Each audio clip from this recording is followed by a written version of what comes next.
Good morning, Dubai. How are you doing? Happy Tuesday. Welcome to Lovin Daily, where we take you through the top stories. Have you seen this super cool graffiti that's popped up all over City Walk? We're going to be talking about that. We're also going to be talking about Eid celebrations in an Irish football stadium. But our first story is bringing you good news. We talk about the UAE government COVID-19 media briefing. These happen every couple of days, every couple of nights. And the latest from yesterday is a lot of good news, which we're excited to take you through. So first and foremost, what we're really excited about is cases yesterday were below 200 for the first time since April. I'm sure this is good news that everyone wants to hear. Of course, we're going to talk about the fact that we want to continue to observe social distancing, continue to wear our masks. But the fact that this is the first time since April that we're bringing you this news brings me such joy. So below 200, they were 164 yesterday, 248 new recoveries. Total deaths are 351. That number may sound familiar to you because for the last 3 days, there have been 0 new deaths recorded in the UAE due to COVID-19. Which is fantastic. So currently total recoveries now stand at 54,863. Total confirmed cases, just over 61,000. And the active cases, and this is the number that we really want to look at the moment, is 5,949. So at the kind of media briefing, they bring you through into that information a little bit more. And they've said that the proactive strategy to curb the spread of COVID-19 in the UAE has been through increased testing. And right now in the UAE, they have actually done over 5 million tests, which is incredible. Yeah, isn't that insane? In a country of 10 million people, I know a couple of people have had 2 and 3 and 4 tests. Someone I heard is saying, going in and out of Abu Dhabi, if you're going through a lot, you're obviously getting a lot of tests. But over 5 million tests in this country, that's a lot. It's incredible. And I know we definitely feel safe being here. I know in the over 30 countries ranked, we're ranked in the top 10 safest countries to be in. And with our 5 million tests, they've said that 90% of COVID-19 cases in the country are already recovered, which is in the highest number of recovery rates globally. It's one of the highest countries, so that's fantastic. But of course, with all this good news, it's great to hear it. It's great to know that all of the protective measures are in place for us. We must continue to wear our masks in public, keep that social distance, avoid gatherings, avoid crowded places, so the numbers can continue to drop. Like we were seeing it at 800, 900, then it was tittering around 300 for a while. Now below 200 is great. A couple of things to note also from yesterday's briefing. Keep your social distance. It is advised for kids under 2 don't need to wear masks, and also people with breathing difficulties don't need to wear masks. And the last thing, there's something that I wanted to report. There is no evidence that suggests COVID-19 can be transmitted through swimming pools, which is fantastic for anyone who's been going to the pool every single weekend. I mean, because I know they do have social distancing precautionary measures in place, but the fact that the pools, there's no evidence to suggest that COVID-19 can be transmitted is great, because right now at the moment, we all need a little respite from the heat. Shai, have you been to any pools, or have you been doing anything to kind of not be so hot at the moment when it's about 50 million degrees outside? Swimming, I guess. Of course you are. No, you've been swimming indoors or outdoors? Outdoors. Outdoors. The water's cool. The water is not cool. He's lying. I go in the evenings, it's cool enough. Really? Yeah. I've been going at about 8 a.m. in the morning, and it's fine as soon as you get in, but it's absolutely roasting after a while. Like it's hot. Around 7 p.m. Are we talking about beach? I'm actually talking about beaches. Oh no, I'm just talking about a pool. Temperature controlled. I'm not too sure. Hmm. But I go in the evening, so it's like, it's a little humid in the air, but like it's fine overall. You heard that little sound. Thanks, Rich, for joining.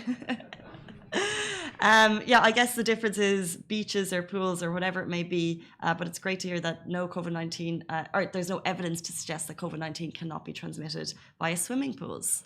Good news. Which is good news. So much great news this morning. And like I said, we've been reporting this every single morning for the last couple of months. Do you remember at the start when we were doing the kind of washing the hands techniques?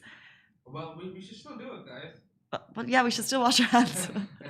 Everybody keep washing your hands for 20 seconds. The happy birthday song. Sing the birthday song.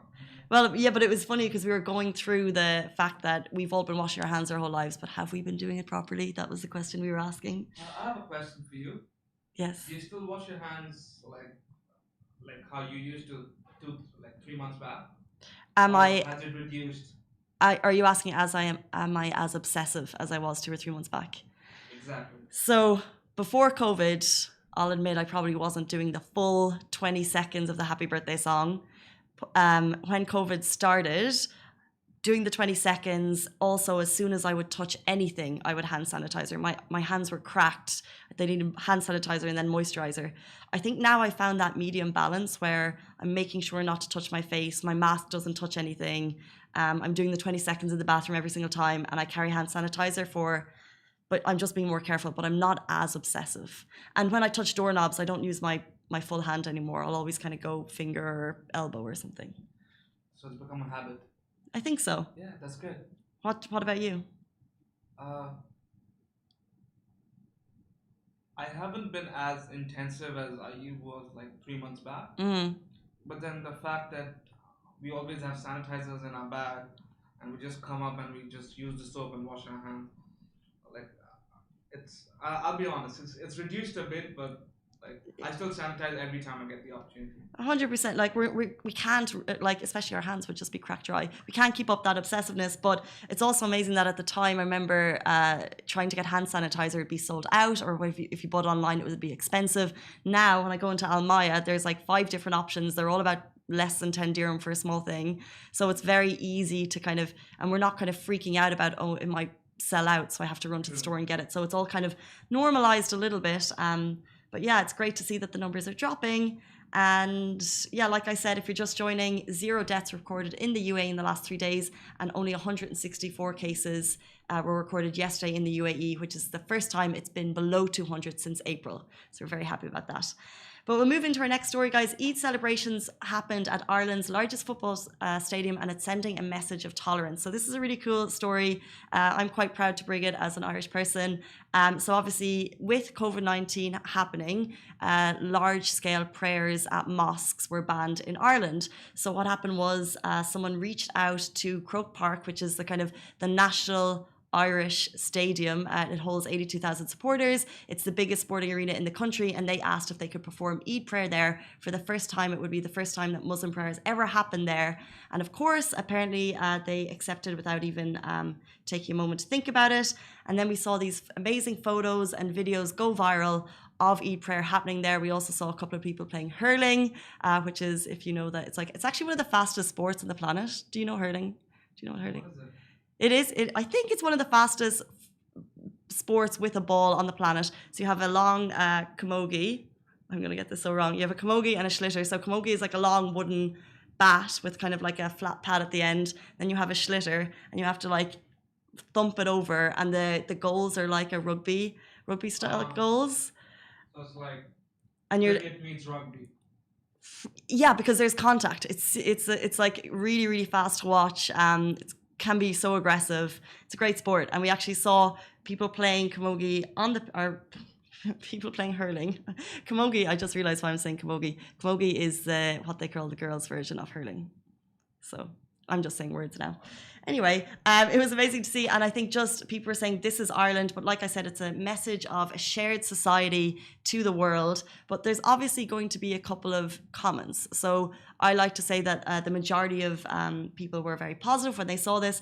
And then one tweet, which really leapt out at me, said, would Catholics be able to hold an open-air mass in a predominantly Muslim country in the name of tolerance and diversity? And it was very kind of a stinky... I thought it was a stinky kind of sarcastic tweet, and it gave me so much glee and so much pride and so much joy to just respond yes. And I dropped them the link of the massive open-air Catholic church when Pope Francis visited last year. Yes. It was so great. Like, there were so many links next to it, and I was so happy to just be like, yes, the very same thing has happened on a much bigger level in Abu Dhabi in the UAE, which also promotes a message of tolerance and inclusivity, and it was just great. Yeah. He didn't respond, that guy, but he saw. Good job, Casey. You do like... It's like one tweet a year, but I felt good about it. Anyway, guys, we'll move on. If you are free over the next couple of days until the end of August 31st, and have you spotted it already? So in City Walk right now, really cool 3D street art graffiti has kind of appeared out of nowhere. It's actually part of a street festival, but it's that, maybe you've seen it in other countries. It's that kind of illusion street art where you can actually become part of the picture. Have you seen it in other countries? and it's beside us here. You can check it. It's a collaboration between Brand Dubai and Miras, and it's in City Walk. And they've basically transformed the neighborhood into a giant canvas. This is very cool. They had a couple of activations happening over the weekend. It's local artists are doing it, international artists are doing it. There's actually a Guinness World Record breaker. His name is Juandes Vera. He has come to the festival, so he's doing his art, which has actually appeared in museums and in galleries around the world, and it's on the street in City Walk right now. Of course, it's all free to check out. It's there until August 31st. So if you're looking for an activity, and of course it's outside, Chai, what do you think you reckon your kind of tolerance for the heat is right now, time-wise? Like walking to work, you can do, could you do 10 minutes, an hour, 2 hours? In the evenings, yes, about an hour, like post 6 o'clock. Yeah. But like in the afternoon, in the mornings, or before 8 o'clock, like a 10-minute walk, that's my tolerance. I think I'm the same, but I think if you're in a place like City Walk and you go for breakfast, and then you walk to the store, so you can kind of do an in-between, because it's AC, check out the cool street art, probably snap a photo, go to the next one. Depending how long our photos take. That depends, because I don't want to be posing a photo and I'll be like all sweaty and all that. Yeah, that's true. That's what filters are for. Anyway. Guys, that's all happening down at City Walk until August 31st, like I said. And those are our top stories. If you have any questions, drop them in the comments below and we'll get to them after if we can. Hope you have a great day. Stay safe. Wash your hands. See you soon. Bye.